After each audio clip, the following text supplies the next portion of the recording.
اور پلی باگین سے متعلق کی گئی نیب ترمیم کالعدم قرار دی جاتی ہیں۔ عدالت نے حکم دیا کہ نیب ترمیم کے تحت بند کی گئی تمام تحقیقات اور انکوائریز بحال کی جائیں۔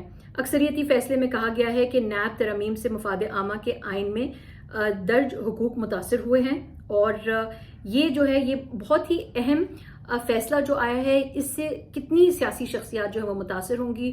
خبریں آپ بھی سن رہے ہوں گے، آپ کے سامنے میں رکھتی ہوں کچھ اہم جو سیاسی شخصیات جن کے کیسز چلتے رہے، جو اس نیب ترمیم کے بعد جو ہے ترمیم کے بعد جو تھے وہ کہا جا رہا تھا کہ اب یہ معاف ہو گئے ہیں، ان میں جو ہے نیب ترمیم کو کالعدم قرار دیے جانے کے بعد جو عوامی عہدے رکھنے والی بہت سی شخصیات ہیں ان کے بارے میں آپ کو بتاتی ہوں۔ سابق جو وزیر اعظم نواز شریف ہیں، سابق وزیر اعظم شہباز شریف ہیں، پھر جو سابق صدر ہیں آصف علی زرداری صاحب، سابق وزیر اعظم یوسف رضا گیلانی صاحب، اور ان کا جو توشہ خانہ کا کیس، جبکہ آصف علی زرداری کے خلاف جو ہے ان کا بھی پنک ریزیڈنسی کا جو ریفرنس ہے وہ بھی اس میں شامل ہے اور وہ بھی بحال ہو جائے گا۔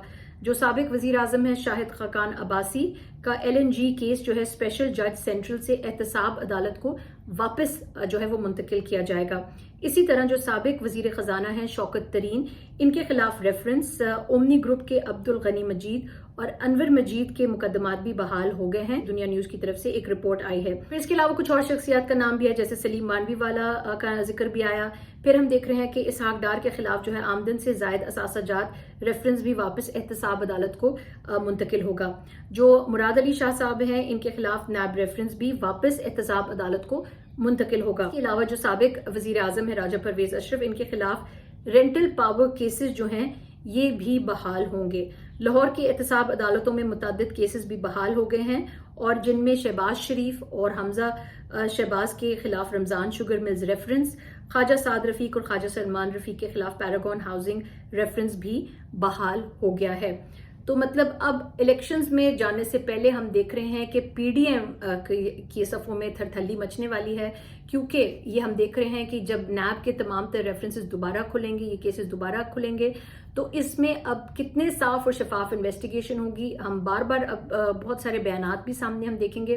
اس پہ قانونی رائے جو ہے وہ میں آپ کے سامنے رکھنا چاہتی ہوں۔ ایڈوکیٹ ابو ذر سلمان نیازی صاحب، انہوں نے کہا کہ we shouldn't celebrate the supreme court judgment on NAB amendment بل.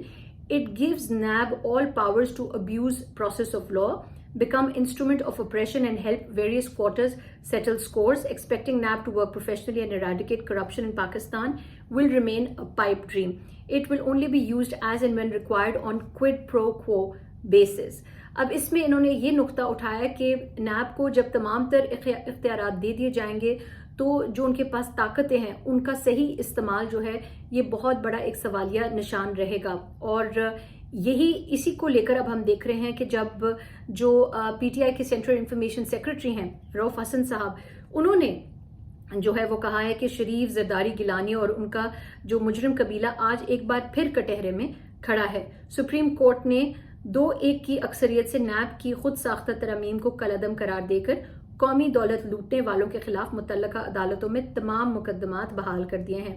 یہ فیصلہ نئے چیف جسٹس کے لیے ایک بہت بڑا چیلنج ہوگا جو 17 ستمبر کو عہدہ سنبھالیں گے۔ امید ہے کہ وہ انصاف کے ساتھ کھڑے ہوں گے اور مجرموں کے اس جتھے کے اپنے دور اقتدار کے دوران کیے گئے سنگین جرائم کا محاسبہ کریں گے۔ انصاف کی فراہمی ملک کو آگے بڑھنے میں مدد دینے کے لیے ایک بنیادی شرط ہے۔ پاکستان کو آج اس کی جتنی ضرورت ہے وہ پہلے کبھی نہیں تھی۔ یہ موقف ہمارے پاس آنے والے دنوں میں بھی مختلف سیاسی جماعتوں کے بھی سامنے آئیں گے، لیکن بہرحال سیاسی جماعتیں جو ہیں وہ اس چیز کو آپ بار بار دیکھیں گے، وہ اس چیز کو جو ہے وہ ضرور فوکس کریں گی اور اس چیز پر روشنی بھی ڈالیں گی کہ نیب جو ہے اب اس کا ٹرانسپیرنسی بڑی ضروری ہے۔ ایک نقطہ یہ بھی آیا کہ نیب کی جتنی بھی ٹرائلز ہوتی ہیں وہ اوپن ٹرائلز ہونی چاہیے، اوپن ٹو دا پبلک، لوگوں کو بھی پتہ چلنا چاہیے، ٹرانسپیرنٹ اور صاف اور شفاف ہونی چاہیے۔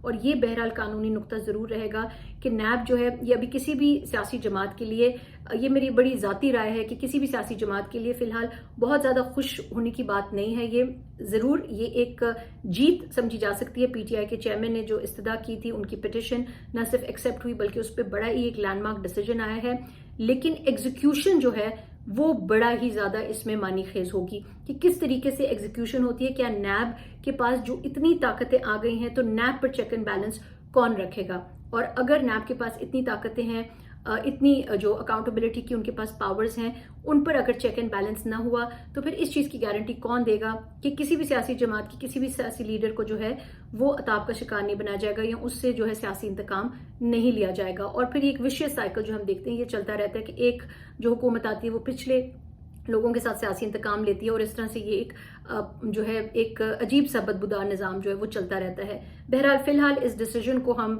ایک لینڈ مارک ڈیسیجن ہی سمجھیں گے لیکن اس کی ایگزیکیوشن جو ہے وہ بہت معنی رکھے گی. اسٹے فوکسڈ، اپنا خیال رکھیے گا. اللہ حافظ.